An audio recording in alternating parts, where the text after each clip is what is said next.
बहुत पहले की बात है, बगदाद शहर में दो दोस्त अली और मुनीब रहते थे। अली बहुत गरीब था और किसी के घर बकरियां चराकर अपना गुजारा करता था। वह स्वभाव से बहुत ही ईमानदार और भला इंसान था, जबकि मुनीब अमीर था और वह स्वभाव से लालची इंसान था। बहुत व्यापार और पैसा होने के बावजूद उसको और पैसा चाहिए था। एक दिन की बात है, अली बकरियां लेकर जंगल में चराने ले गया। वहां पर वह थोड़ा आराम करने के लिए बैठ गया तो उसको नींद आ गई। जब वह उठा तो देखा एक बकरी कम है। वह बहुत घबरा गया कि अब मालिक को पता चलेगा तो वह बहुत गुस्सा होंगे। उसने सोचा पहले वह सभी बकरियों को घर छोड़कर आएगा, उसके बाद दोबारा वहां आकर उस बकरी को ढूंढेगा। उसने ऐसा ही किया। वह बाकी सभी बकरियों को छोड़कर उस बकरी को ढूंढने आ गया। वह बकरी को ढूंढते हुए आगे निकल गया। वहां पर उसको एक बूढ़ा बाबा बैठा हुआ नजर आया। अली ने बाबा से पूछा कि आपने मेरी बकरी को देखा है? बाबा ने बोला उसको बहुत भूख लगी है, उसको कुछ खाने को दे दे, उसने 2 दिन से कुछ नहीं खाया। अली के पास केवल थोड़ा ही खाना था जो उसने अपने लिए ले रखा था। यदि वह यह खाना बाबा को देता तो उसे भूखा ही रहना पड़ता, लेकिन उसने वह खाना बूढ़े बाबा को दे दिया। खाना खाकर बाबा ने कहा, तुम्हारी बकरी आगे घाटी की तरफ गई है। अली आगे घाटी की तरफ चला गया। जाते जाते रात हो गई। अली को एक गुफा नजर आई। वह उस गुफा में चला गया। उसने सोचा आज रात इसी में गुजारनी पड़ेगी। वह सोने लगा, लेकिन भूख के कारण उसको नींद भी नहीं आ रही थी। उसने बोला, काश मेरे पास खाना होता। इतना बोलते ही उसके सामने बहुत से शाही पकवान की दावत आ गई। उसे बड़ा अचरज हुआ और उसने वह खाना खा लिया।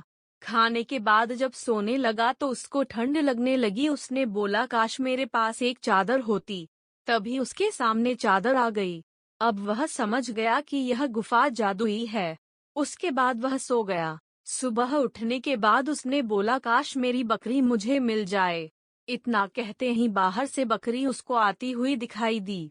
वह बहुत खुश हो गया और बकरी को लेकर चला गया। जाते जाते उसने वह चादर बूढ़े बाबा को दे दी जिसने उस घाटी का रास्ता अली को बताया था। उसने यह बात अपने दोस्त मुनीब को बताई। सारी बात जानकर उसने सोचा, अली कितना मूर्ख है जो ऐसी जादुई गुफा से केवल बकरी मांग कर आ गया। उसने उस गुफा में जाने को सोचा। उसने अली से सारा रास्ता जानकर गुफा के लिए चल पड़ा। गुफा की तरफ जाते समय उसको वही बूढ़ा बाबा नजर आया। मुनीब ने बाबा से गुफा का रास्ता पूछा। बाबा ने उससे खाने को मांगा तो मुनीब बोला, यदि खाना मैं तुमको दे दूंगा तो मैं क्या खाऊंगा? उसके पूछने पर बाबा ने मुनीब को गुफा का रास्ता बता दिया। घाटी पहुंचकर जब उसने गुफा देखी तो वह बहुत खुश हो गया। वह जल्दी से उस गुफा के अंदर चला गया और गुफा से बोला, मुझे इतना खजाना दो कि जिससे मैं जिंदगी भर भी न गिन सकूं। पहले तो कुछ नहीं हुआ, लेकिन कुछ समय बाद उसके सामने खजाना आने लगा और वह बहुत खुश हो गया। धीरे धीरे वह खजाना बढ़ता ही जा रहा था। मुनीब खजाने को गिनने में लग गया।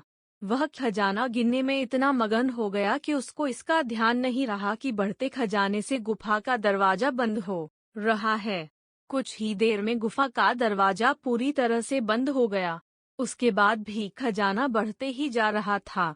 थोड़ी देर में मुनीब उस खजाने में दबकर मर गया। इस कहानी से हमें यह शिक्षा मिलती है कि हमें कभी भी लालच नहीं करना चाहिए। लालच एक बुरी बला है। जिस तरह मुनीब ने खजाने का लालच किया और अपनी जान से हाथ धो बैठा,